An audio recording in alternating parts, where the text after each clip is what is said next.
થઈ ગયું. હાલો હવે મીંડું છેલ્લે કાંઈ કરવાનું ફિનિશ જ આપવાનું. ઓકે બરાબર આવે છે ને ઉપર નીચે કંઈ કરવાનું. ઓકે એ જાવ છે ને. હા તો રેડી. હાલ સૌ પહેલા મંગલાચરણ કરીએ. ચિંતા સંતાનંતારો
આજે આપણો નૂતન વર્ષમાં પ્રથમ વર્ગ અને એ આપણે નામકરણ આપ્યું છે આપણા પુષ્ટિ પરિવાર વૈષ્ણવ પરિવારનો સ્નેહ મિલન. સૌપ્રથમ તો આપ સૌને નૂતન વર્ષ અભિનંદન. આ નવ વર્ષ આપણા માટે આપણા ભક્તિ માર્ગમાં આપણી રુચિ આપણા ભાવને ઉત્તરોત્તર અભિવૃદ્ધ કરે એ મંગલ કામના સાથે આજે આપણે આ સ્નેહ મિલનની અંદર સૌપ્રથમ પુષ્ટિ અસ્મિતા જે આપણા હૃદયનો ભાવ છે અને મહાપ્રભુ પ્રત્યે જે આપણી નિષ્ઠા છે અને પુષ્ટિ ભક્તિ સંપ્રદાયની અંદર જે આપણું લક્ષ્ય છે શ્રી મહાપ્રભુના સિદ્ધાંતો ઉપર આપણે જીવન યાપન કરવું. સિદ્ધાંતોથી વિચલિત થઈને ક્યારેય પણ આપણે કોઈ પણ કાર્ય કરવું આપણા માટે એ અભિપ્રેત નથી. એટલા માટે એ પુષ્ટિ અસ્મિતાને જાગૃત રાખવા માટે નૂતન વર્ષની શુભ શરૂઆત પુષ્ટિ અસ્મિતા ગીત સાથે કરીશું. પછી આપનામાંથી જેમને પણ કોઈ મંગલ સંદેશ, કોઈ મહાપ્રભુના ષોડશ ગ્રંથના કોઈ એક સિદ્ધાંતને પણ આપ વૈષ્ણવોને કહી શકો છો. તો એ પ્રમાણે એ આપનામાંથી કોઈને એ મંગલ સંદેશ આપવો હોય તો એ પણ આપણે બધા શ્રવણ કરીશું. અને અંતે પછી આ નૂતન વર્ષનો એક વિચાર એ હું સ્વયં રજૂ કરીશ. તો સૌપ્રથમ પુષ્ટિ અસ્મિતાનો ગાયન આપણે સૌ મળીને કરીશું. અમે વારે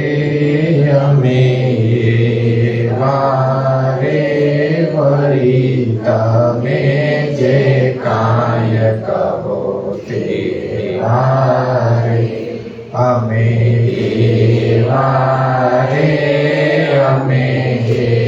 વારે વળી તમે જે કાંઈ કહો તે વારે નિષ્ઠાથી વલ્લભની વાણી અનુસરતા નિષ્ઠાથી વલ્લભની વાણી અનુસરતા અમને બહિર્મુખ કહો છો તો કેવારે અમે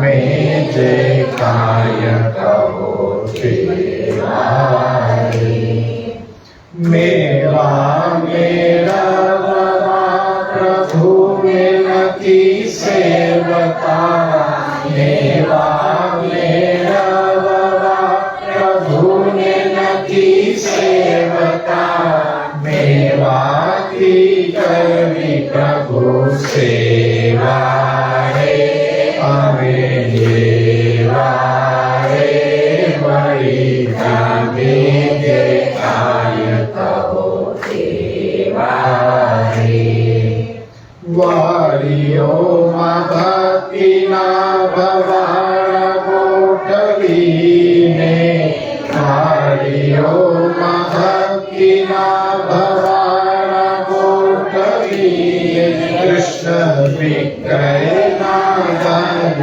નથી દેવારે અમે વારે વળી તમે જે કાંઈ કહો તે વારે લક્ષ્મીનાથના નામે ભીખ માંગી લક્ષ્મીનાથના નામે ભીખ માંગી નથી કરવા મનોરથો વારે અમે વારે વળી તમે જે કાંઈ કહો તે વારે દેવનું છે દ્રવ્ય તે પ્રસાદ નથી લેતા દેવનું છે દ્રવ્ય તે પ્રસાદ નથી લેતા જેઓ લેતા હોય તે વૈષ્ણવો કેવારે તેઓ કેવારે વળી તમે જે કાંઈ કહો તે વારે ભાગવતથી ભંડોળ ભેગું કરવા ભાગવતથી ભંડોળ ભેગું કરવા વડીલો તો નથી ધુંધુકારી દેવારે તેઓ કેવારે તમે કેવારે વળી તમે જે કાંઈ કહો તે વારે નાણકીય ભાવ બાંધ્યા સેવા સામગ્રીના નાણકીય ભાવ બાંધ્યા સેવા સામગ્રીના પુષ્ટિ પ્રભુને નથી ત્યાં લેવા દેવારે પુષ્ટિ પ્રભુને નથી ત્યાં લેવા દેવારે અમે દેવારે વળી તમે જે કાંઈ કહો તે વારે ગૂઢ રસ ભાવ રૂપ ધર્મા જ સેવ્ય પ્રભુ ગૂઢ રસ ભાવ રૂપ ધર્મા જ સેવ્ય પ્રભુ નથી જાહેર કરવા જેવારે તે તો એવારે વળી તમે જે કાય કહો ફેરવારે.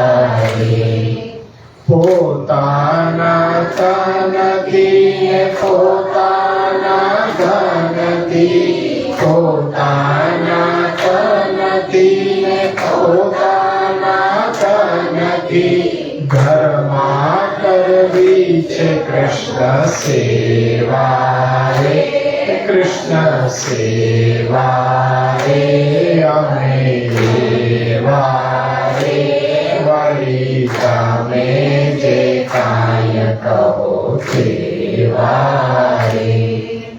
વલ્લભની વાણી પુષ્ટિ જીવો કેમ વિસરે, વલ્લભની વાણી પુષ્ટિ જીવો કેમ વિસરે. અમને પડ્યા નથી એવા કાંઈ હેવા રે, જેવા તેવા રે. અમે એવા રે વળી તમે જે કાંઈ કહો તેવા રે. અમે એવા રે, અમે એવા રે, અમે એવા રે, અમે એવા રે, અમે એવા રે, અમે એવા રે વળી તમે જે કાંઈ કહો તેવા રે. અમે એવા રે, અમે એવા રે વળી તમે જે કાંઈ કહો તેવા રે.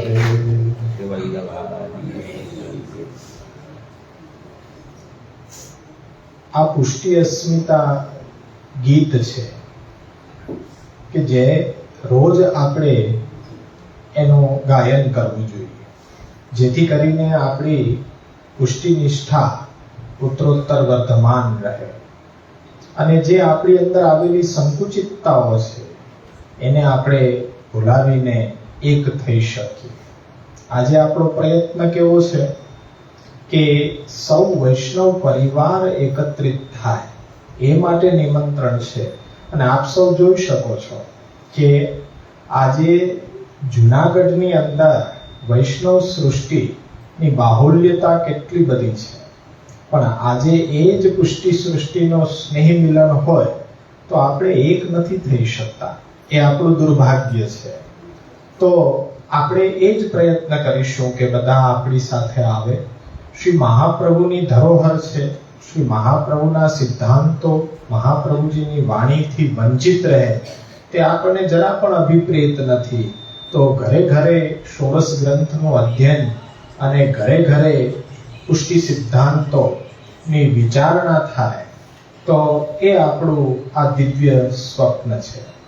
તો હવે આપમાંથી સૌપ્રથમ મથુરભાઈ એ કંઈક વિચાર અને પછી આપનામાંથી કોઈ આ વૈષ્ણવ સૃષ્ટિને આ નૂતન વર્ષે શુભ સંદેશ આપણા તરફથી, તો એ અવશ્ય આપણે કંઈક શ્રી મહાપ્રભુના ચરણોમાં આપણી શ્રદ્ધા, વિશ્વાસ અને નિષ્ઠા ઉત્તરોત્તર વર્ધમાન રહે એ માટે આપણા વિચારોને આપણે રજૂ કરવા જ જોઈએ.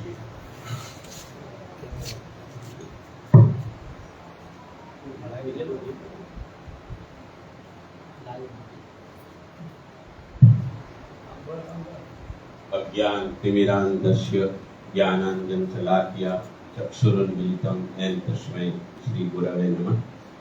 उपस्थित आचार्य श्री रवि बाबाના ચરણોમાં દંડવત પ્રણામ તથા બંને લાલ બાબાના ચરણોમાં દંડવત પ્રણામ તથા સર્વે વાલા વૈષ્ણવોને ભગવત સ્મરણ.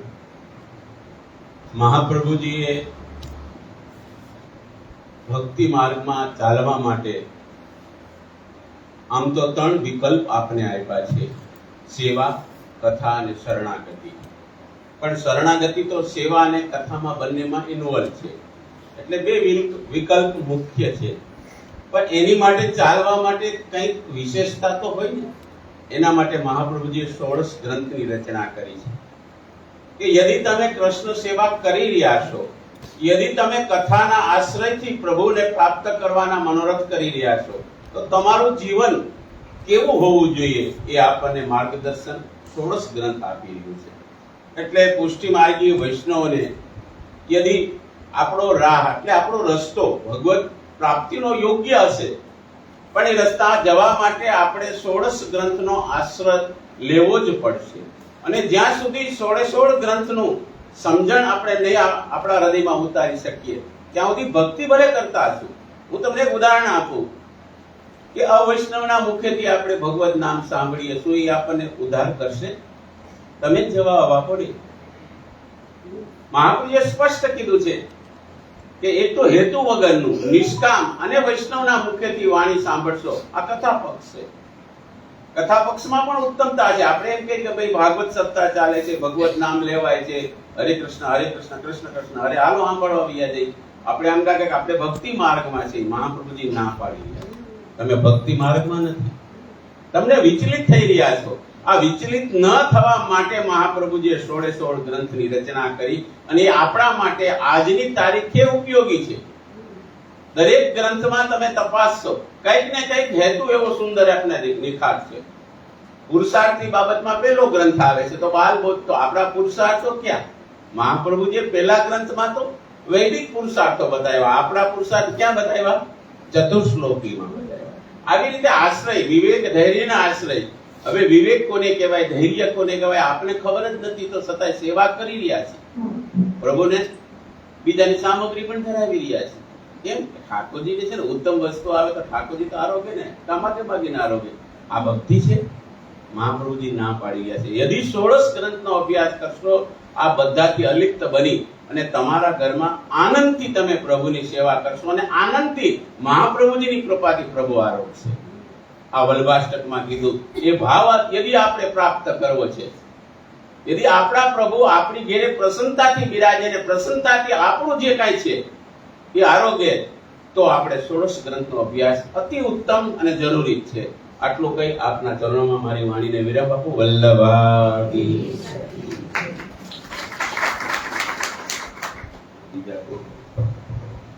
અન્ય કોઈ?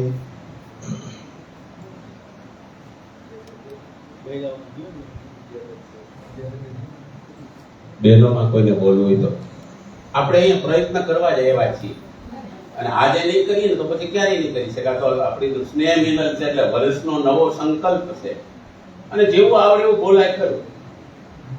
તો કાંઈક બોલશું ને તો હૃદયમાંથી આપણી ભડક દૂર થશે ને આપણને મહાપ્રભુજી અને આપણા પ્રભુ આપને પ્રેરણા કરશે. એટલે કાંઈક બોલો કોઈ.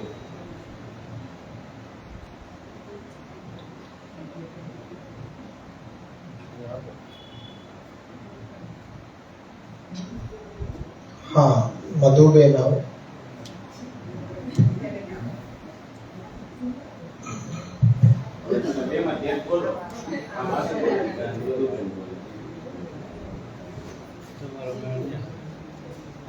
હું તો પછી લાંબુ પડી ગયું, લાંબુ થઈ જાય.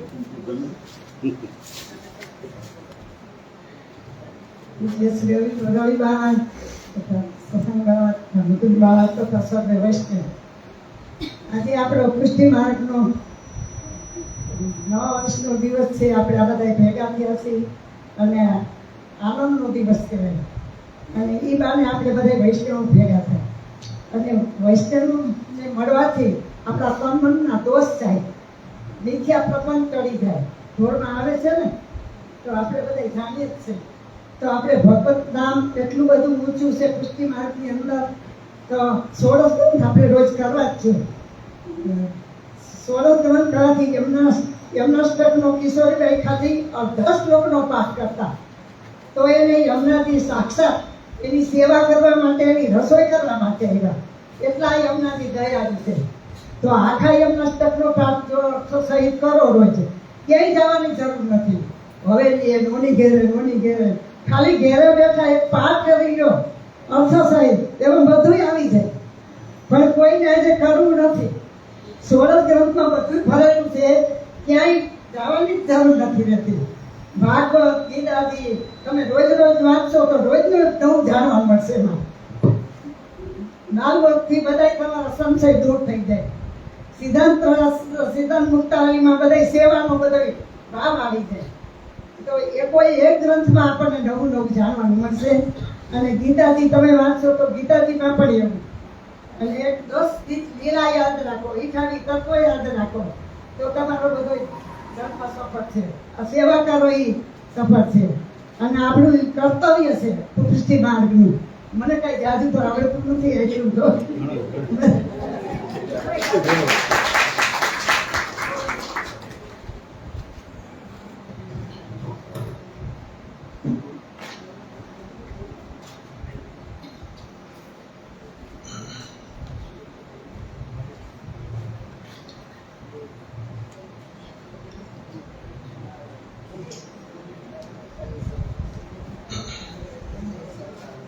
નૂતન વર્ષના પ્રારંભે કોઈ પણ સંદેશ જ્યારે આપવું હોય ત્યારે આપણા જીવનનું જે લક્ષ્ય છે કૃષ્ણ સેવા સદા કાર્ય, તેના ઉપર આપણે બે લીટી કહી શકીએ. કૃષ્ણ સેવા ની આવશ્યકતા શ્રી મહાપ્રભુજી શા માટે બતાવી રહ્યા છે?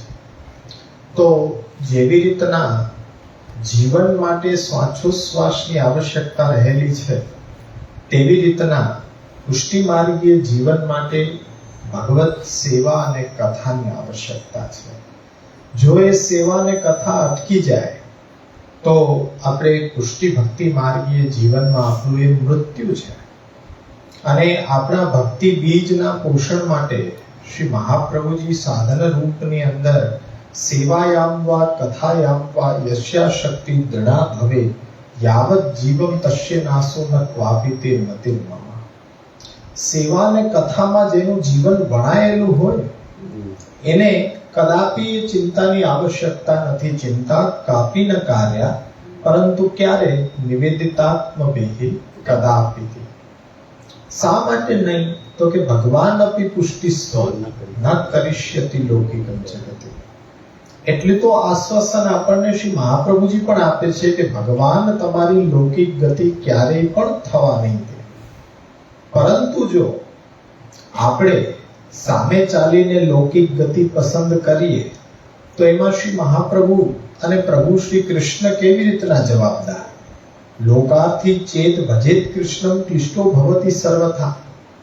પણ એક ક્લિષ્ટોપી ચેત ભજેત કૃષ્ણમ લોકો નશ્યતિ સર્વથા. પણ આપણે જો લોકાર્થીપણાના ભાવથી પ્રભુની સેવામાં જોડાયા તો સેવાનો એવો સ્વભાવ છે કે સેવા છે એ તારી પણ શકે અને સેવા છે ડૂબાડી પણ શકે. ભક્તિના ભાવ વિના અન્ય કોઈ ભાવથી તો સેવા કદાપી કરી શકાતી જ નથી. જો તમે પોતાના પેટીયું રડવાનું સાધન શ્રી કૃષ્ણને બનાવશો તો એ જ સેવા, એ જ કૃષ્ણ સેવા આપણને સંસારની અંદર ડુબાડશે, તારશે નહીં.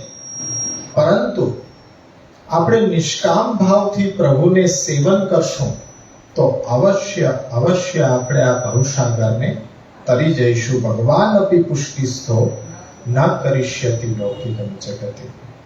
હવે મહાપ્રભુજીનો ઉપદેશ જે છે એ ઉપદેશ કયા અર્થની અંદર છે?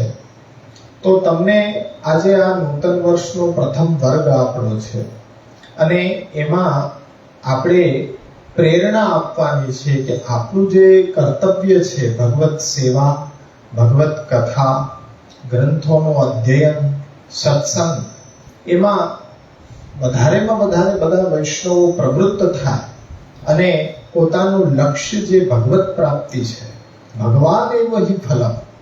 આપણા માટે તો ફલ બીજું કંઈ નહીં, ભગવાન જ સાક્ષાત ફલ છે એવું જેને લાગી રહ્યું છે, ખરેખર મહાપ્રભુ પુષ્ટિ ભક્તિ સંપ્રદાય તેના માટે પ્રગટ કર્યો છે.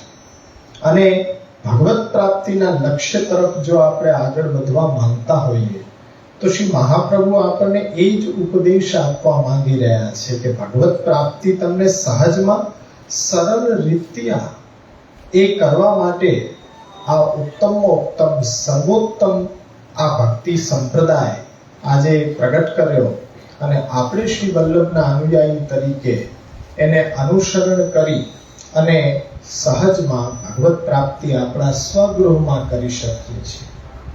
તો આજે આપણે થોડુંક તમને આપણા શાસ્ત્રો ઉપર લઈ જઈશ કે આપણે જે દૈનંદિન જીવનમાં અભ્યાસ કરી રહ્યા છીએ એ અભ્યાસમાં જ કેટલીક જગ્યા ઉપર આપણને સાર ગર્ભિત ઉપદેશ મળી રહ્યો છે. સૌપ્રથમ જો સંસ્કૃત ભાષા છે, સંસ્કૃત ભાષાની અંદર એવું વિજ્ઞાન છુપાયેલું છે કે એ આપણે તમામ શાસ્ત્રોનો નિચોડ એ વિજ્ઞાનના રૂપમાં, એક હોય છે જ્ઞાન અને બીજું વિજ્ઞાન કે અનુભવ સહિતનું જ્ઞાન. તો એ નાની નાની પંક્તિઓની અંદર કહેવાનો એક સુંદર પ્રકાર આપણા સંસ્કૃત ભાષાની અંદર છે. એને કહેવાય છે શુભાષિતો. હવે એ શુભાષિત શું છે કે આપણને જીવનની કલા, જીવનની દિશા એ તરફ દોરવા માટેનો એક પ્રયત્ન છે. તો સૌપ્રથમ તમને એ સંભળાવો કે બહુ એક સુંદર શુભાષિત છે કે જે આપણા માટે પણ જરૂરી છે. અને આ નૂતન વર્ષનો પ્રથમ સંદેશ એ મારા તરફથી આપ લોકોને એ જ છે. તો એક સુભાષિત એવું છે કે જેમાં બતાવવામાં આવ્યું છે કે જન્મ દુઃખમ, જરા દુઃખમ, જાયા દુઃખમ, પુનઃ પુનઃ, અંતકાલે મહાદુઃખમ, તસ્માત જાગ્રહી જાગ્રહી.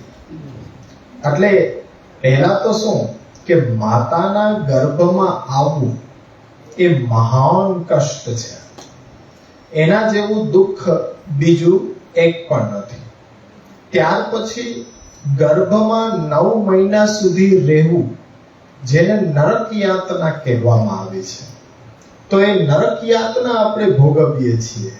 અને પછી જન્મના સમયે એ આપણને પડતું દુઃખ એ પણ આપણે સહન કરીએ છીએ.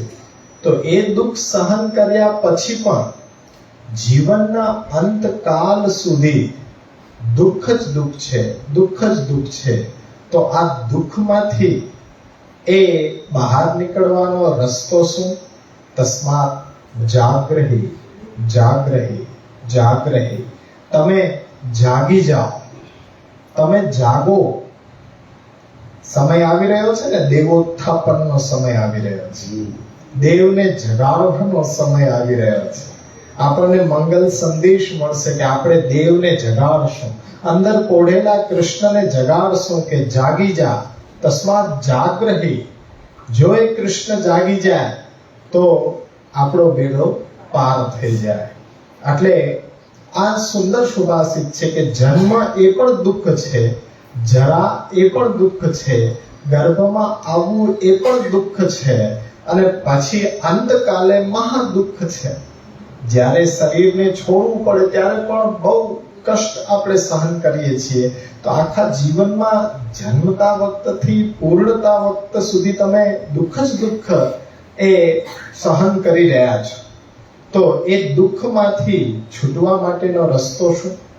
તસ્માત જાગ્રહી જાગ્રહી. એટલે નૂતન વર્ષના પ્રારંભે આપ સૌને એ સંદેશ કે હે પુષ્ટિ સૃષ્ટિ, હે વૈષ્ણવો, જાગો, હવે તો જાગો. કલિકાલ આવી ગયો છે અને કૃષ્ણ પ્રાપ્તિ સહજમાં સ્વગૃહમાં છે. એને છોડીને બહાર ભટકો નહીં. હે પુષ્ટિ સૃષ્ટિ, હે વૈષ્ણવો, જાગો, હવે તો જાગો. આ સંદેશ છે આ નૂતન વર્ષના પ્રારંભે. ત્યાર પછી આપણા ઉપનિષદો ખૂબ સુંદર રીતે આપણને આપણા જીવનના લક્ષ્ય તરફ પ્રેરણા આપતી કથાઓ એની અંદર છે. તો એમાંથી શ્વેતાશ્વતર ઉપનિષદ એવું ઉપનિષદ છે કે શ્વેતાશ્વતર ઋષિએ ખૂબ આકરું તપ કર્યું અને એને જે જ્ઞાન પ્રાપ્ત થયું એને જનસામાન્ય કલ્યાણ માટે શ્વેતાશ્વતર ઉપનિષદની રચના થઈ. તો હવે એ જ્ઞાન છે અધિકાર વિના અપાતું ન હતું, પરંતુ જન કલ્યાણ માટે આજે એ ઋષિઓએ ગુપ્તમાં ગુપ્ત જ્ઞાન પણ આજે બધા માટે, આપણા સૌ માટે એ ખુલ્લું મૂક્યું છે.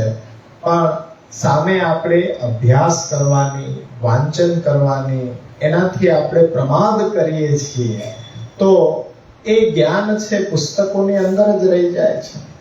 તો ત્યાં પણ એ શ્વેતાશ્વતર ઉપનિષદની એક પંક્તિ આપ સૌને કહેવા માંગીશ કે એમાં એવું કહેવામાં આવે છે કે યદા ચર્મવદ આકાશમ વેષ્ટયસ્યન્તિ માનવાહ. તમે એમ કહો કે મનુષ્ય જે છે, મનુષ્ય આખા આકાશને પોતાની ચામડી રૂપી બનાવી લે, ઢાંકી દે, પોતાની ચામડી રૂપ બનાવી લે, તદા દેવમ અવિજ્ઞાય, છતાં પણ જો ભગવાનને ન જાણે, ભગવાનની સન્મુખ ન થાય તો દુઃખસ્યાંતો ન ભવિષ્યતિ, ત્યાં સુધી દુઃખ તો દૂર થવાનું જ નથી. એક પ્રકારનો આપણને કટાક્ષ છે, અશક્ય વાત કહી છે અહીંયા કે યદા ચર્મવદ આકાશમ વેષ્ટયંસ્યન્તિ માનવાહ. આ આકાશને પોતાની ચામડી બનાવી લ્યો, કદાપી બની શકે? આકાશ ન બની શકે. એ રીતના તમારા દુઃખનો પણ છેડો અંત ક્યાંય નથી. તમારા દુઃખનો અંત ક્યાંય નથી. પણ ક્યારે છે કે જ્યારે તમે પ્રભુના સ્વરૂપને જાણો, એની સન્મુખ તમે રહ્યો, એની સન્મુખ થાવ નહીં, ત્યાં સુધી તમારા દુઃખનો કોઈ પણ અંત નથી. એટલે આપણે તો સૌ જાણીએ છીએ કે દુઃખનો અંત કઈ રીતના છે? કેવલ ભક્તિ. હવે ભક્તિ ક્યારે? તો કે ભક્તિથી જ્ઞાન પ્રાપ્ત થાય. હવે એ જ્ઞાન પ્રાપ્તિ માટે શરણાગતિ જોઈએ. શરણાગતિ નો ભાવ છે એ સદગુરુ વિના પ્રાપ્ત થાય નહીં. એટલે અત્યારના સદગુરુ પણ પ્રાપ્ત થવા એ દુર્લભ છે. એના વિના શરણાગતિનો ભાવ કોણ સમજાવે? શરણાગતિનો ભાવ થયા પછી એ જ્ઞાન પ્રાપ્ત થાય, અને જ્ઞાન પ્રાપ્ત થયા પછી એ ભક્તિ તરફ આપણે અગ્રેસર થઈ શકીએ. પણ અત્યારના આજે ભલે આપણે એમ કહીએ કે સદગુરુ આપણને પ્રાપ્ત થવા દુર્લભ છે, પણ એ દુર્લભતા ક્યાં રહી? શ્રી મહાપ્રભુ ષોડશ ગ્રંથના રૂપમાં જ્યારે વૈષ્ણવના ઘરે સાક્ષાત વાંગમય સ્વરૂપે બિરાજે છે, ત્યારે સદગુરુનું તો સાનિધ્ય તમને ઘરની અંદર પ્રાપ્ત છે. બહાર ક્યાંય લેવા જવાની આવશ્યકતા જ નથી. ફક્ત આપણે પુસ્તક ખોલીને બેસીએ એટલે ષોડશ ગ્રંથનો ઉપદેશ શ્રી મહાપ્રભુજી આપણને જ કરી રહ્યા છે. જેમ ભગવદ્ ગીતાનો ઉપદેશ અર્જુનને નથી. અર્જુન તો બહાનો છે, પણ આપણા માટે ભગવદ્ ગીતાનો ઉપદેશ પ્રભુ આપી રહ્યા છે. ગીતા સુગીતા કર્તવ્યા કિમન્ય શાસ્ત્ર વિસ્તરેહ. એ ગીતાને સુગીતા બનાવવા માટે આપણે જ પ્રયત્ન કરવો પડશે. જો ભક્તિ એ આપણા જીવનમાં એ નૃત્ય કરી રહી છે તો સદગુરુનું સાનિધ્ય શ્રી વલ્લભનું હોય ને હોય તો જ આજે તો બધાને ઘરે ભગવત સેવા, ભગવત કથા અને એની અંદર રુચિ, ભાવ, શરણાગતિ, સમર્પણ, ત્યાં સુધી આપણે બધું જ સમજી રહ્યા છીએ. તો આપણા બધા ઉપર શ્રી વલ્લભની કૃપા એ છે જ.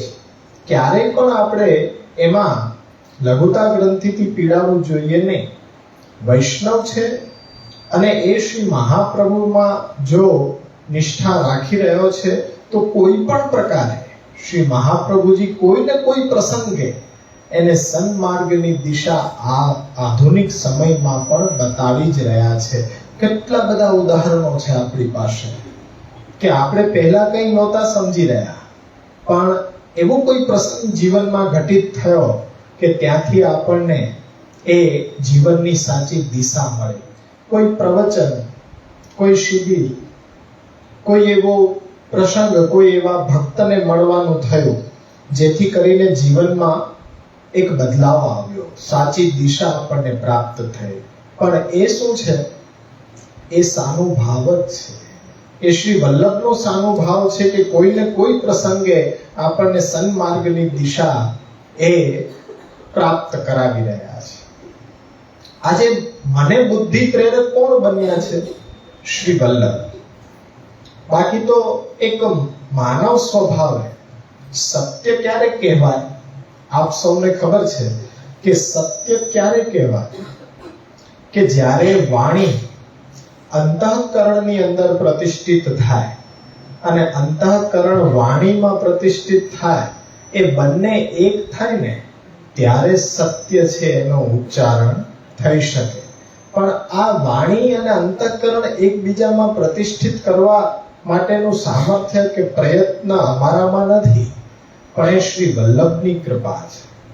એ શ્રી વલ્લભની કૃપા છે કે સન્માર્ગ તરફ ચાલવું અને એ ચાલતા ચાલતા આપ સૌને પ્રેરણા પણ આપવી, એ આજે શ્રી વલ્લભની કૃપાથી કાર્ય થઈ રહ્યું છે. જે અધ્યયન અધ્યાપનનું કાર્ય એ અમારા દ્વારા થઈ રહ્યું છે, તો એ અધ્યયન અધ્યાપનની સદબુદ્ધિ પણ શ્રી વલ્લભ દ્વારા અમને પ્રાપ્ત થઈ છે. કે આપ સૌને કંઈક નૂતન અભ્યાસ કરાવવો, કંઈક દિશા આપવી, પુત્રોત્તર સ્વગૃહની અંદર સ્વતનુવિદથી સેવવા પ્રભુને, ઉત્સવો ઇત્યાદિ મનાવવા, ક્યાંય ભટકવું નહીં, ઘરની અંદર જ એ કૃષ્ણનો આનંદ કેવી રીતના લેવો. કૃષ્ણ છે એ જોવાનો વિષય નથી, કૃષ્ણ છે એ ખાલી દર્શનનો વિષય નથી, કૃષ્ણ છે એ કંઈ જાણવાનો વિષય નથી, કૃષ્ણ છે એ માણવાનો વિષય છે. કૃષ્ણ માણવાનો વિષય છે. આપણે રસોઈ તૈયાર કરીએ તો શું જોવા માટે રસોઈ તૈયાર કરીએ કે એને સાજીને આપણે બધા જોશું? આડોશ પાડોશના જોશે તો બધાને તૃપ્તિ થઈ જશે? થઈ જાય છે તૃપ્તિ? પ્રસાદ લેવાની આવશ્યકતા પડતી નથી, થઈ જાય છે તૃપ્તિ. પાતર તમારી સામે ધરી દેવામાં આવે કે ભાઈ લેવાનું નથી, ખાલી જોવાનું છે, તો શું તૃપ્તિ શક્ય છે? તમે બધા ના કહી રહ્યા છો, સાંભળજો. તો પછી દર્શનથી કેમ તૃપ્તિ થઈ જાય છે? કૃષ્ણ જોવાનો વિષય નથી, દર્શનથી તૃપ્તિ થઈ જાય તો મહાપ્રભુજી કહે છે કે વૈષ્ણવ નથી. આપણે કઈ બ્રહ્મણામાં સેવીએ છીએ કે એકવાર દિવસમાં એક ઝાંખી કરી આવીએ એટલે કૃત્ય થઈ ગયા, કૃતાર્થ થઈ ગયા.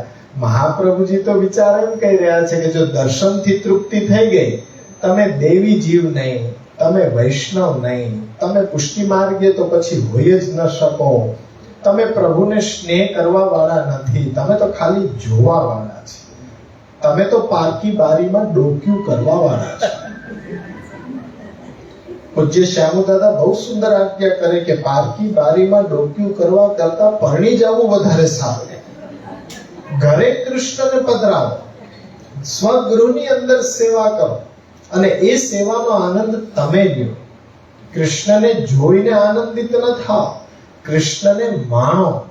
તો એ કૃષ્ણને માણવું કઈ રીતના? એ 16 ગ્રંથ શ્રી મહાપ્રભુજીની વાણીને જો અભ્યાસ કરશો તો તમને એ કૃષ્ણનો આસ્વાદ લાગશે. એ કૃષ્ણ કેટલો મીઠો છે. કૃષ્ણ મીઠો પણ છે અને એટલો કડવો પણ છે. કૃષ્ણ મીઠો પણ છે અને કડવો પણ છે. હમણાં જ મેં તમને સમજાવ્યું તો લોકાર્થી ચેત ભજેત કૃષ્ણમ ક્લિષ્ટો ભવતિ સર્વથા. આ એની કડવાશ. કૃષ્ણ જેટલો મીઠો છે એટલો કડવો પણ છે. કે જો ભક્તિના ભાવ વિના તમે કૃષ્ણનું આસ્વાદન માણવા જશો તો કૃષ્ણ છે એ કડવો લાગશે.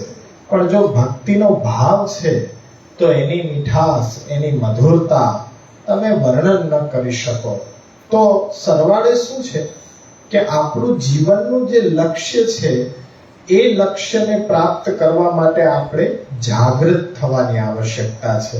આપણા શાસ્ત્રો છે આપણને સૌપ્રથમ એ જ ઉપદેશ, મહાપ્રભુ પણ એ જ ઉપદેશ કરી રહ્યા છે ને. કૃષ્ણ સેવાનો ઉપદેશ નથી કરી રહ્યા.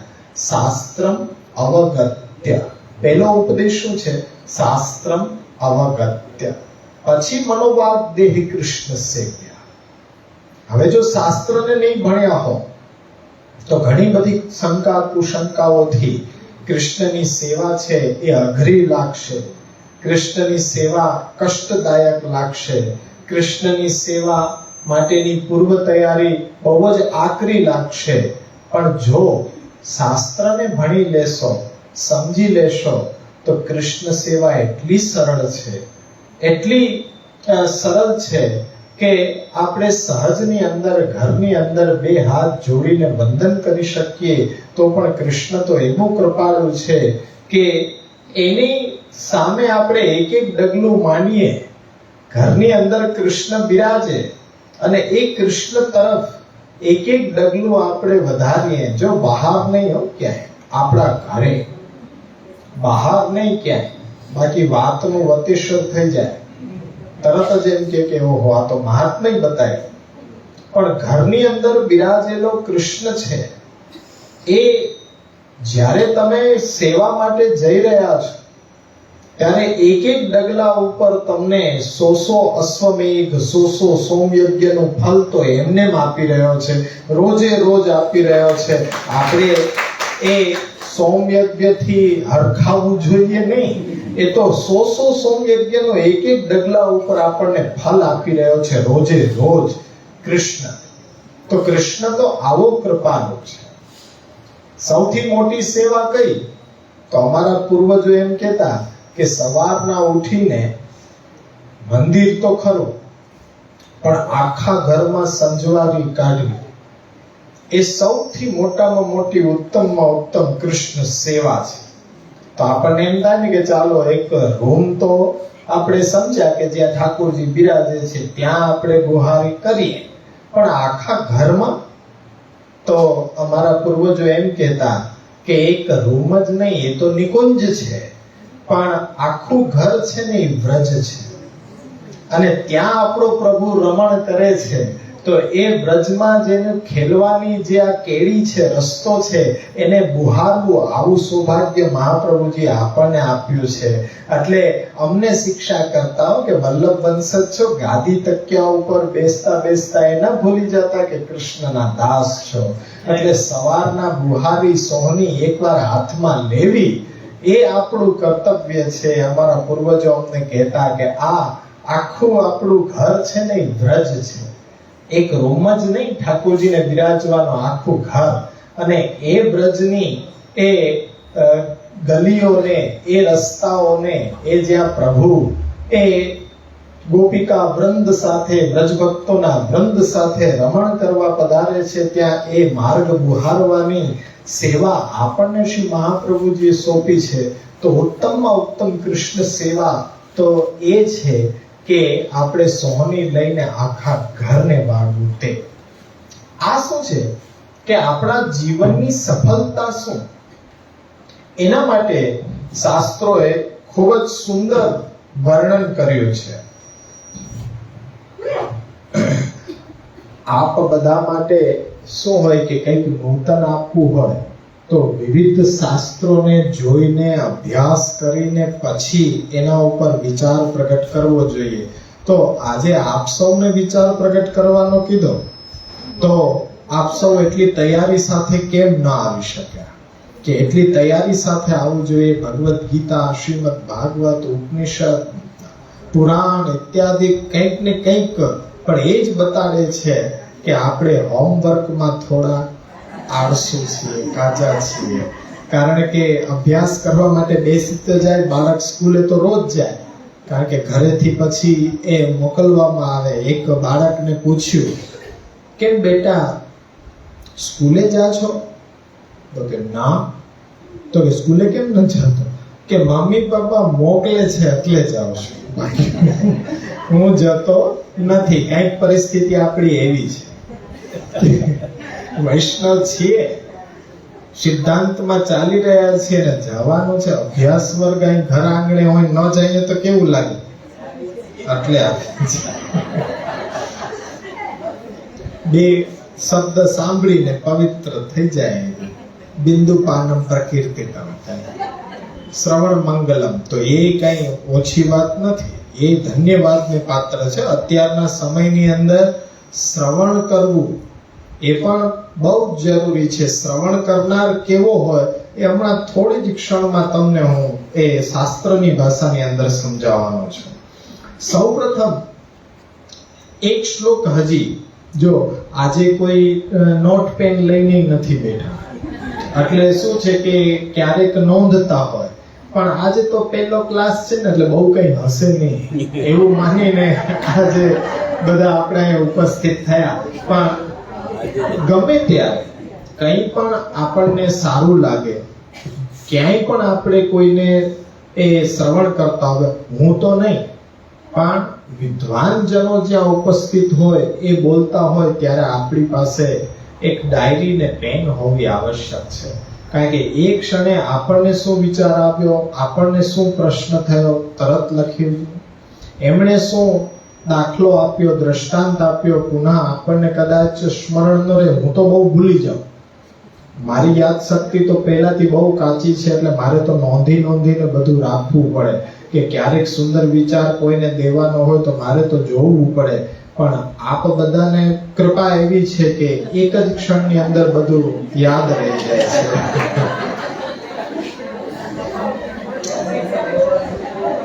એક સુંદર શાસ્ત્રનો શ્લોક આપને કહીશ.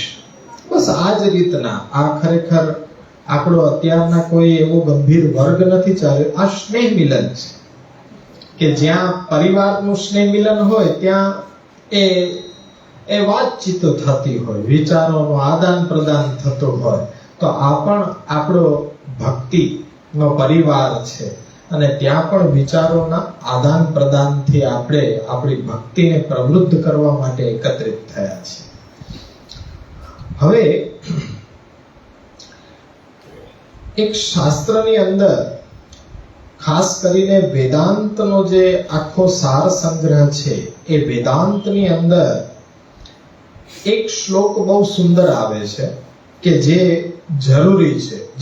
જે પણ વાત કરી છે આ નૂતન વર્ષના પ્રારંભે તમને જે પણ કંઈ સંદેશ આપવો છે કે ભાઈ જન્મ દુઃખમ, જરા દુઃખમ, પુનઃ પુનઃ, અને અંત સમયે તો મહા દુઃખમ.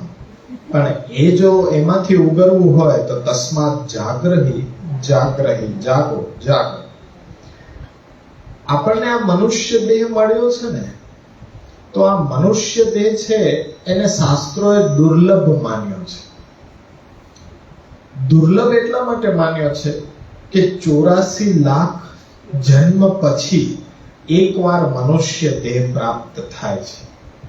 અને એ દુર્લભતા છે. કોઈ પણ વસ્તુ આપણે ખૂબ પ્રયાસ કરીને મેળવીએ ને તો એને દુર્લભ કહેવાય. પણ એની અંદર પણ આ મનુષ્ય દેહ છે ને એ પુનઃ પ્રાપ્ત નથી થતો. એકવાર પ્રાપ્ત થયો હોય પછી તો જો એમાં લક્ષ્ય આપણે સાધવામાં ગાફેલ રહીએ, સુષુપ્ત રહીએ, વૃથા ખોવાઈ જાય તો પુનઃ પાછો હાથમાં આવે નહીં. એટલે દુર્લભમાં પણ દુર્લભ. એટલે શાસ્ત્ર એને શું કહે છે? સુદુર્લભ. મનુષ્ય દેહ છે સુદુર્લભ છે. હવે એ મનુષ્ય દેહની અંદર વિશેષતા શું છે કે ભાઈ આહાર, નિંદ્રા, ભય, મૈથુન આ બધું પશુમાં અને મનુષ્યમાં સમાન છે. પણ જે વિવેક બુદ્ધિનો ઉપયોગ કરવો પણ કઈ રીતે કરવો, નિત્ય અનિત્ય વિવેક, કે અનિત્ય વસ્તુને છોડીને નિત્ય વસ્તુને આપણે લક્ષ્યમાં રાખીને ચાલવું જોઈએ, એવી વિવેક બુદ્ધિ જો વાપરવાનું કૌશલ્ય આવડી ગયું તો એ જે પ્રાપ્ત વસ્તુ થઈ એ દુર્લભ, એમાં પણ મહાદુર્લભ, અને દુર્લભથી પણ દુર્લભ, સુદુર્લભતર મનુષ્ય દેહ છે એ સુદુર્લભતર છે. શાસ્ત્ર એમ કહે છે કે એની અંદર ખાલી પ્રાપ્ત મનુષ્ય દેહ થઈ ગયો એનાથી કઈ મોટી નવાઈ નથી, પરંતુ ભગવત પ્રાપ્તિ માટે કંઈક પ્રયત્ન કર્યો, ભક્તિ માટે કંઈક પુરુષાર્થ કર્યો, તો એ તમારા માટે સુદુર્લભતર મનુષ્ય દેહ તમને પ્રાપ્ત થયો હતો અને એનો તમે ઉપયોગ કર્યો. તો શાસ્ત્ર એવું કહે છે કે લબ્ધવા સુદુર્લભતરમ નરજન્મ જંતુ, નરજન્મ જંતુ.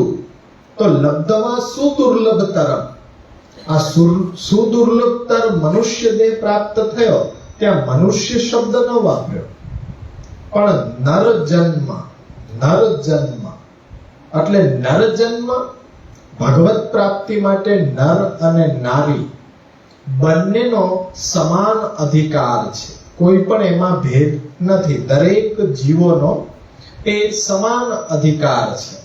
પરંતુ ત્યાં શાસ્ત્ર એમ કહે છે કે નર જન્મ જંતુ. હવે જંતુ, જીવડા, ત્યાં જીવાત્મા પણ નામ નથી વાપર્યું, જંતુ વાપર્યું છે. જંતુ શબ્દ શા માટે વાપર્યો? તો મેં તમને સમજાવ્યું ને કે જીવ ધારણ તો પશુ પણ કરે છે. નાના એ કીટકથી લઈને હાથી સુધી જુઓ તો બધા છે એ પ્રાણ ધારણ કરે છે, કોમન છે. પરંતુ ભગવત પ્રાપ્તિ માટે પ્રયત્ન ન કરે, એ પ્રાણ ધારણ કરીને પણ ભગવત પ્રાપ્તિ માટે જો પ્રયત્ન ન કરે તો એ જંતુ છે, જીવ નથી. કારણ કે એ તો કીડીથી લઈને હાથી સુધી બધાની અંદર જીવ છે. બધાની અંદર એ બધાને દેહ પ્રાપ્ત થયો છે અને દેહથી આહાર, નિંદ્રા, ભય, મૈથુન આ બધી ક્રિયાઓ સમાન છે. પરંતુ આપણે વિશેષતા ક્યાં છે કે આપણે નિત્ય અનિત્ય વિવેકને સાચવી શકીએ છીએ. એ દ્રષ્ટિ આપણી પાસે પ્રભુ દ્વારા આપેલી છે અને એનો યોગ્ય ઉપયોગ કરીએ છીએ ત્યારે આપણે જીવ કહેવાઈએ છીએ. બાકી તો જંતુ, જંતુ તો સામાન્ય બધા માટે એ વાપરવામાં આવ્યું છે. લબ્ધવા સુદુર્લભતરમ નરજન્મ જંતુ તત્રાપી પૌરુષમતઃ સદ અસદ વિવેકમ. પૌરુષમ આપણો પુરુષાર્થ, આપણો પ્રયત્ન, સદ અસદ વિવેક દ્વારા કે નિત્ય અનિત્ય વસ્તુઓને પારખીને નિત્ય સુખ, નિત્ય આનંદ ક્યાં છે એ જાણીને એના માટે પ્રયત્ન કરવો. એટલે આપણો પુરુષાર્થ, જે હમણાં જ વાત કરી કે ધર્મ, અર્થ, કામ, મોક્ષ છે, વૈદિક લૌકિક પુરુષાર્થ હશે, પણ શ્રી મહાપ્રભુજી આપણને કહે છે કે અલૌકિક પુરુષાર્થ તો ભક્તિ. તો આપણે બધા ભક્તિ માટે જ્યારે પ્રયત્ન કરીએ ત્યારે સાચા અર્થમાં આપણા લક્ષ્યને પ્રાપ્ત કરવા માટે પ્રયત્નશીલ થવું એ પુરુષાર્થ. અને એ પુરુષાર્થ પ્રાપ્ત કરવા માટે આપણે પ્રયત્ન કરવો જોઈએ. એટલે તત્રાપી પૌરુષમતઃ, આપણી બુદ્ધિ દ્વારા સદ અસદ વિવેકનો ઉપયોગ કરીને પુરુષાર્થ તરફ આપણી દ્રષ્ટિ કરીએ ત્યારે સંપ્રાપ્ય ચ એહિક સુખા અભિરતો યદિષ્યાત. આવી સુંદર બુદ્ધિ મનુષ્ય દેહ પ્રાપ્ત કરીને પણ સંપ્રાપ્ય ચ એહિક સુખ અભિરતો, આપણા દેહ ઇન્દ્રિય જન્ય જે સુખ છે એના માટે જ સદા લાલાયિત રહેતો હોય એવાનો જન્મ તો ધિક્કારને પાત્ર છે. એવો મનુષ્ય તો અધમ છે કે જે હંમેશા પોતાના કાર્યની અંદર વ્યસ્ત રહેતો હોય. કારણ કે આપણે પશુ જ છીએ. શાસ્ત્ર આપણને પશુ જ કહે છે. આહાર, ભય, નિંદ્રા, મૈથુન આ બધું શું છે? પશુમાં પણ સમાન છે. એને પણ સવારથી પેટની ચિંતા હોય અને એ પણ એના માટે પ્રયત્ન કરતા હોય. અને મનુષ્ય તે પ્રાપ્ત કરીને આપણી વિશેષતા શું? જો આપણે એ જ કાર્ય કરતા રહીએ તો? આજે એમ કહે છે કે અમારી પાસે સમય નથી. જરૂરી છે વેપાર વાણિજ્ય, વેપાર વાણિજ્ય જરૂરી છે, પરંતુ એટલું પણ બધું વેપાર વાણિજ્યમાં ચિત્ત છે એકાગ્ર ન થઈ જવું જોઈએ કે આપણો સ્વધર્મ ભૂલાઈ જાય. આજે આપણે એની પાછળ જ આંધળી દોટ મૂકીએ તો એ આપણે મનુષ્ય નહીં, પશુ તો એ પશુની વ્યાખ્યાની અંદર જ આપણે આવીએ છીએ, પણ અલગ ક્યાંથી પડી?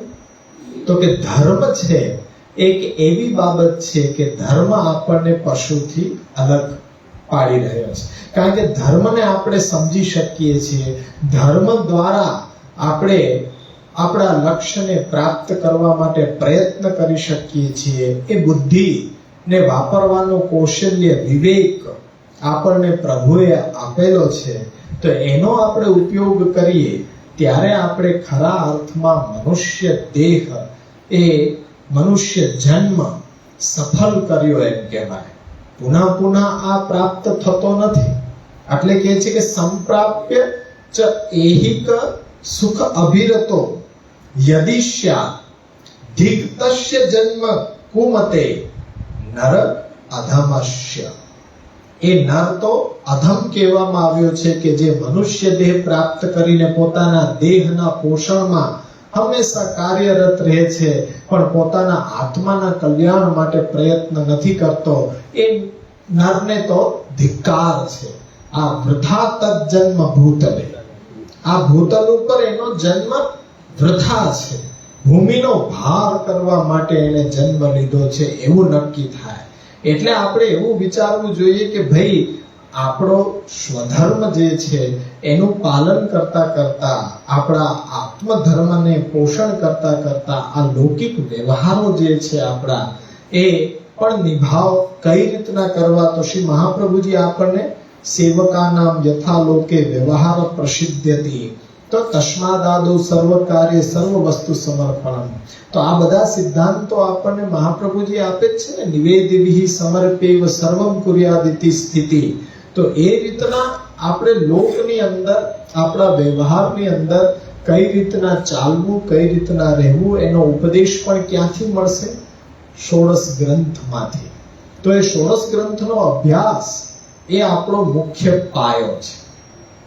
તો અહીંયા લબ્ધવા સુદુર્લભતરમ નરજન્મ જંતુ સત્રાપી પૌરુષમત સદ અસદ વિવેકમ સંપ્રાપ્ય ચ એહિક સુખાભિરતો યદિશ્યાત ધિક્તસ્ય જન્મ કુમતે પુરુષા અધમસ્ય. આ આપણને વેદાંત કહે છે કે મનુષ્ય દેહ પ્રાપ્ત કર્યા પછી ભગવત પ્રાપ્તિ માટે પ્રયત્ન કરવો તો મનુષ્ય દેહ સાર્થક છે. અન્યથા દેહના પોષણમાં, પરિવારમાં રત થઈને જો આપણે રહીએ તો મનુષ્ય અવતાર લીધો એનું કંઈ પણ પ્રયોજન નહીં. એ મનુષ્યને તો ધિક્કારે છે. એ મનુષ્યને પશુ કહે છે શાસ્ત્ર, કે પોતાના જ સુખની અંદર એ ક્રિયમાણ થયેલો હોય. તો એવો આજે વર્તમાનમાં આપણી બધી જ ક્રિયાઓ એવી જોવા મળે છે. અભ્યાસ, ભગવત સેવા, ભગવત કથા, અનન્ય શરણાગતિ, આ બધાથી આપણને બહુ ઓછો સંબંધ છે. અને આપણે પણ આજે પ્રવાહની અંદર તણાઈ રહ્યા છીએ એવું દેખાઈ રહ્યું છે.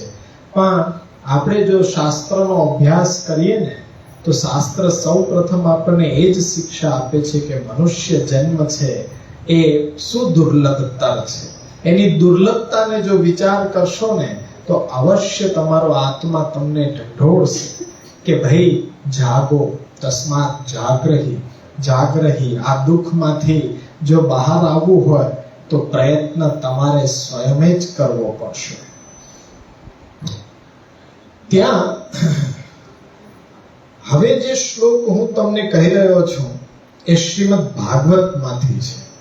અને એ શ્લોકની સુંદરતા એટલી બધી છે કે એ શ્લોક 4 પંક્તિની અંદર છે, પણ દરેક પંક્તિની અંદરથી પહેલો શબ્દ આપણે લેશું ને તો મનુષ્ય દેહ પ્રાપ્ત થયા પછી આપણું લક્ષ્ય શું એ શ્રીમદ ભાગવત આપણને સમજાવે છે. 11મા સ્કંદની અંદર 9મો અધ્યાય અને 29મો શ્લોક. જે પણ કોઈ એ લાવ્યા ન હોય તો ઘરે જઈને પણ હોમવર્ક કરી શકે છે કે 11મો સ્કંદ અને એનો 9મો અધ્યાય અને 29મો શ્લોક છે. ત્યાં ભક્તિની દુર્લભતા બતાડવામાં આવી છે. એટલે હવે નોટ પેન નથી લાવ્યા તો પણ ચિંતાની આવશ્યકતા નથી, કારણ કે આ પ્રસારણ ઓનલાઈન થાય છે, એટલે ઘરે પણ આનંદથી જ્યારે તમને એવો સમય મળે કે હવે નિરાંત છે ત્યારે મોબાઈલની અંદર ક્લિક કરીને તમે ગમે ત્યારે સાંભળી શકો. પ્રયત્ન તો આપણે કરવાને, તમને કેમ સહજતા સરળતા પ્રાપ્ત થાય એના માટે પૂર્ણ પ્રયત્નશીલ અમે રહીએ છીએ કે તમને જરા પણ કષ્ટ ન થાય, લખવાનો કે યાદ રાખવાનો કે કષ્ટ ન થાય, અને ગમે ત્યારે પૂછો ત્યારે જવાબ. સવારના પૂછો 10 વાગે જવાબ. બાવાને તો સેવા કે કઈ હોય ને, આજ સેવા છે. ક્લાસ પૂર્ણ કરાવે બાવા 11:30-12 સુધી. આપે બહુ પરિશ્રમ લીધો, પણ એક પ્રશ્ન હું ત્યારે ન પૂછી શક્યો, હવે ઝડપથી પૂછી લઉં 12:30, ત્યારે પણ જવાબ. તો એ શું છે? પ્રયત્ન છે. ક્યારે પણ એવું નથી થતું કે કોઈને એ પ્રશ્નનો જવાબ ન મળ્યો હોય, અવશ્ય એ મળતો જ હોય છે.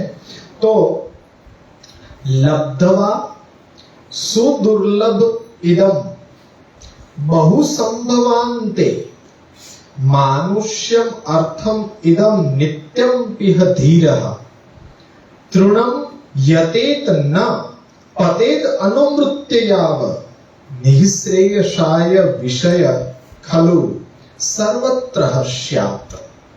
આ એકાદશ સ્કંદનો 9મો અધ્યાયનો 29મો શ્લોક છે.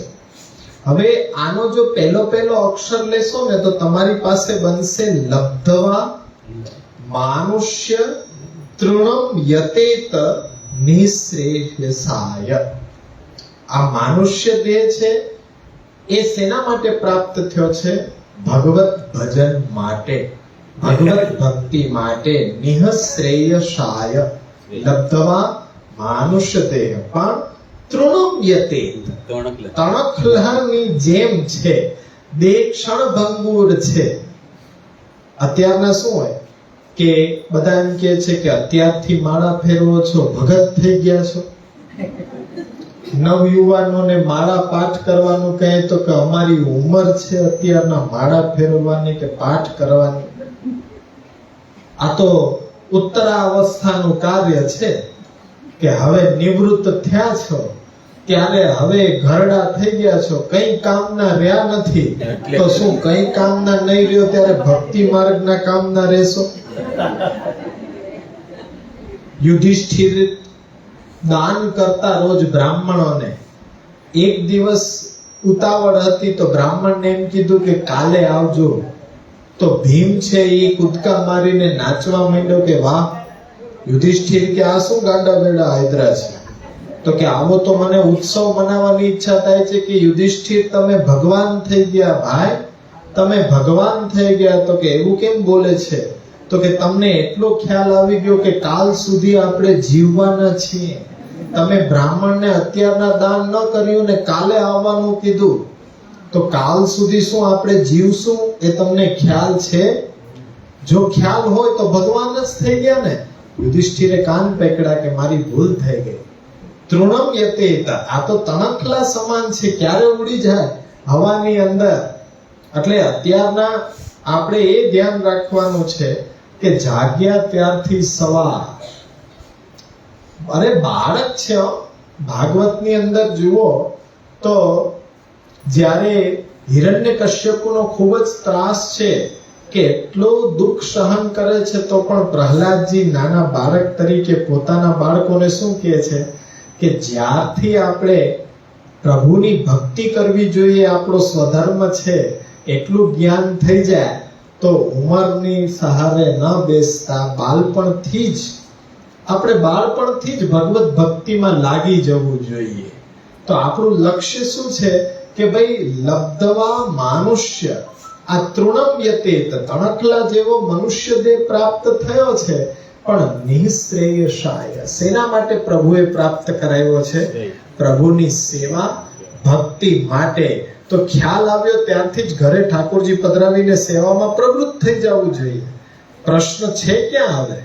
ઘરે પ્રભુ બિરાજે, એનાથી ઉત્તમ આપણા આ જન્મની સફળતા શું હોઈ શકે? આપણા ઘરમાં વ્રજાધીપ બિરાજે અને આપણું ઘર વ્રજ અને નિત્ય લીલા. આ જ દેહથી આપણે નિત્ય લીલાની અંદર પાછળથી જાંજ પખાવજ પીટવાની શું આવશ્યકતા છે?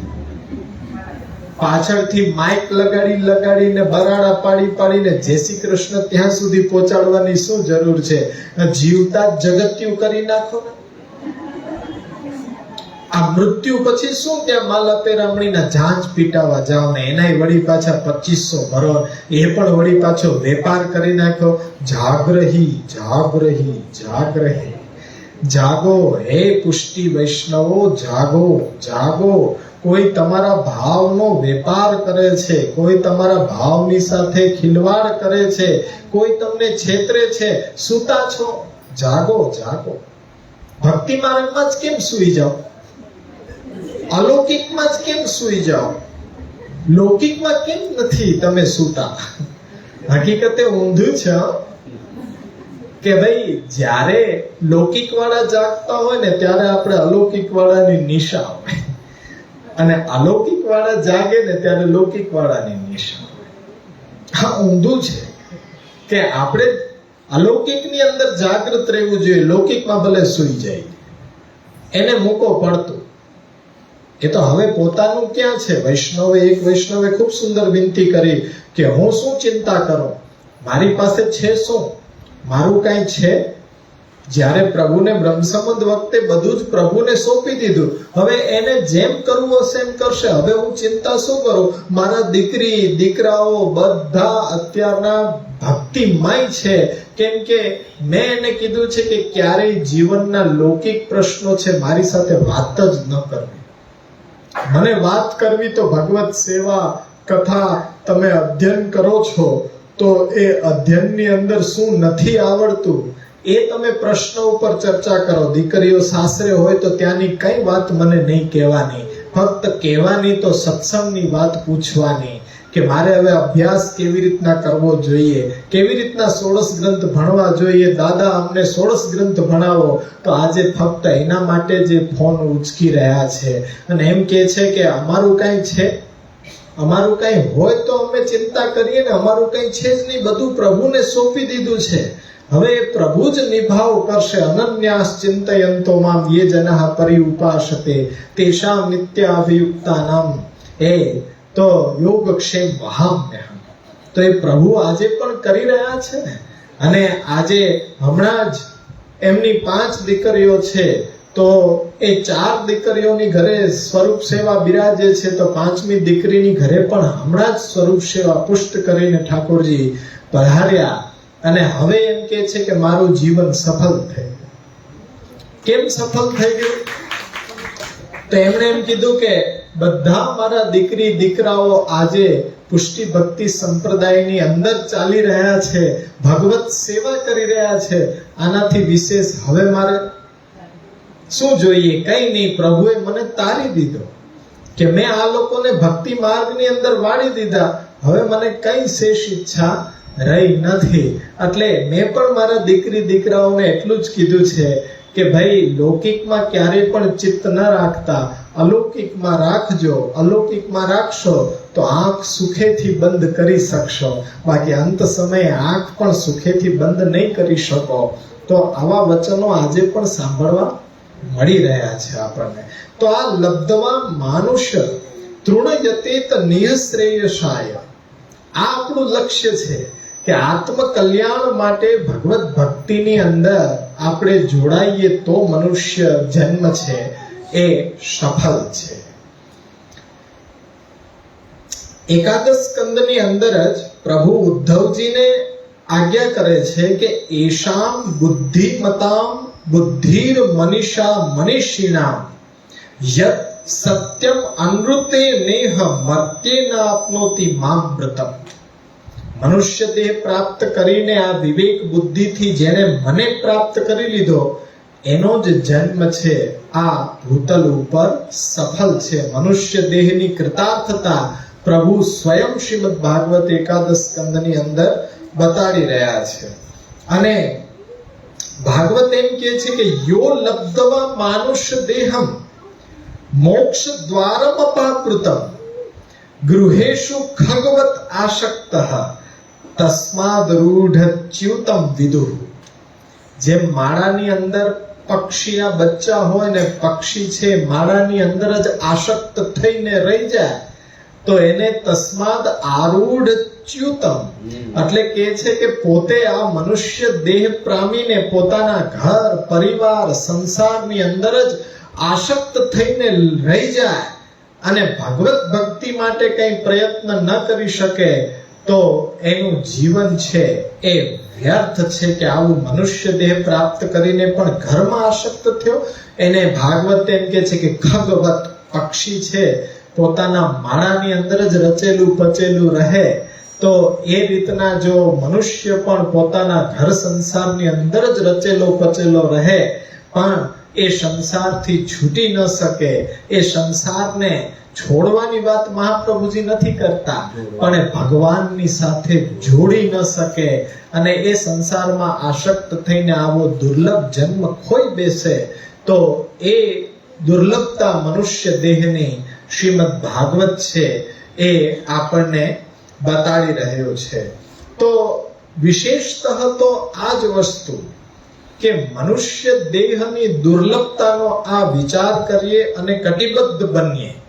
આ નૂતન વર્ષના પ્રથમ આ વર્ગની અંદર આપણે ફરી કટિબદ્ધ બનીએ અને આપણે સૌ વૈષ્ણવોને એક સાથે સંગઠિત કરીએ.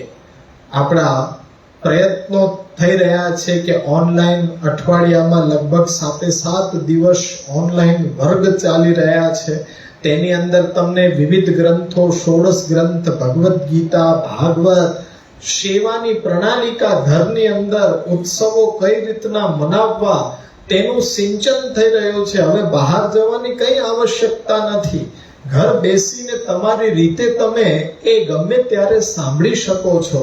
અને મહાપ્રભુજીની કૃપાથી ઘણા વર્ષોથી આપણે જે પણ કઈ સત્સંગ કર્યો છે તો આજે ટેકનોલોજી દ્વારા એ સત્સંગ આપણી પાસે રેકોર્ડેડ છે તો આપણે પ્રારંભથી એ સાંભળી શકીએ કે આગળનું છૂટી ગયું છે એ બધું શ્રવણ કરીએ તો પણ એ સત્સંગ છે. અને સરળતા એટલી છે કે આપણા એ અભ્યાસ વર્ગમાં નિત્ય વૈષ્ણવને સત્સંગ માટે પણ 6 થી 7 ટ્રેક મૂકવામાં આવે છે કે 5-7 મિનિટના. એમાં શિક્ષાપત્ર, આપણા 16 ગ્રંથ, આપણા એ મહાપ્રભુના ચરણ ચિહ્નની ભાવના, વ્રજના બધા સ્થળોની ભાવના, સાથે સાથે શ્રીમદ ભાગવતના મૂળ શ્લોકનું પારાયણ રોજ 11 શ્લોક અને ત્યાર પછી નિત્ય અધ્યયન એક શ્લોક લઈ અને એનો અધ્યયન પણ આપણે કરી રહ્યા છીએ. તો આપણે સૌને એ વધારેમાં વધારે એ ગ્રુપની અંદર જોડાવીએ એના માટે પ્રયત્ન કરીએ. પ્રયત્ન એક જ છે કે અહીંયા સ્વગૃહની અંદર સ્વતનુવિદથી પ્રભુની સેવામાં વૈષ્ણવ જોડાશે તો જ એનો આ મનુષ્ય દેહ છે એ સફળ છે. એના માટે પ્રયત્ન આપણે સૌએ કરવા જોઈએ. હવે તો ઓફલાઈન આપણે ફરીથી બાલ વર્ગ પણ એ શરૂઆત ઓનલાઈન તો છે જ પણ ઓફલાઈન પણ કરી રહ્યા છે દર રવિવારે સવારના 10 થી 11:30 સુધી. અને યુવા વર્ગ પણ હવે ઓફલાઈન જ ચાલશે ગુરુવાર. અને એ પણ એ સ્થાન તમને અહીંયા પૂછશો એટલે બતાડી દેવામાં આવશે. એમાં આપણા યુવાનોને 1 કલાક એમાં મોકલવા જ જોઈએ જેથી કરીને શું છે કે સંપ્રદાયની સાચી સમજ, એના જે પણ કઈ પ્રશ્નો હોય એનું યોગ્ય સમાધાન આપીને આપણા સ્વધર્મ પ્રત્યે એને જાગૃત રાખી શકીએ. તો આ બધા પ્રયત્નોમાં આપણે સૌ મળીને કરશું તો અવશ્ય પુષ્ટિ ભક્તિ સંપ્રદાયનો આ જે ભવિષ્ય છે એ સુરક્ષિત સશક્ત થશે. એ જ આપણી આ ભાવના છે. વારંવાર આપણે આ એકત્રિત કરવાનો પ્રયત્ન કરીએ છીએ કે બધા વૈષ્ણવો એકજૂટ થઈને શ્રી મહાપ્રભુનો જયઘોષ કરે. શ્રી મહાપ્રભુનો ઉત્કર્ષ છે એ ઉત્કર્ષને આપણે અનુભવ કરીએ, બીજા પણ જોવે કે ખરેખર આ વલ્લભી સૃષ્ટિ સમાજ સંગ મિલી આપણા જીવનનું ફળનું આસ્વાદન કરવા માટે શુક્રવાર તો છે જ. ઓફલાઈન વર્ગની અંદર આ શુક્રવારનો વર્ગ છે કે જ્યાં બપોરના 3:30 થી 5:30 સુધી શરણાગતિ, સમર્પણ, સેવા, ભક્તિ એ 16 ગ્રંથના આધારે સમજાવવામાં આવે છે. તો આ બધા જ અભ્યાસ વર્ગોનો આપ સૌ લાભ લ્યો અને આનંદથી ઘરની અંદર ભગવત સેવા, સત્સંગ દ્વારા આપણા લક્ષ્ય ભગવત પ્રાપ્તિમાં અગ્રેસર થાવ. પુનઃ આપ સૌને નૂતન વર્ષ અભિનંદન અને આશ્રયના પદગાન કરીને આજે આપણે અહીંયા વિરામ લઈએ. દ્રઢયેન ચરણન કેરો ભરોસો, દ્રઢયેન ચરણન કે શ્રી વલ્લભ ચંદ્ર છટા સહજોગ માજ પદેરો ભરોસો, દ્રઢઈન ચરણ કે સાધન રોર નહીં આ કરી મેં જાસુ હોત નિવેરો, સુર કહા કહે વિવિધયાધરો, હિયા મોલ ચેરો ભરોસો, દ્રઢઈન ચરણ કે દ્રઢઈન ચરણ કેરો ભરોસો, દ્રઢઈન ચરણ કે. શ્રી વલ્લભાધીશ કી જય, શ્રી ગોપીનાથજી પરમ દયાલ કી જય, શ્રી ગુસાઈજી પરમ દયાલ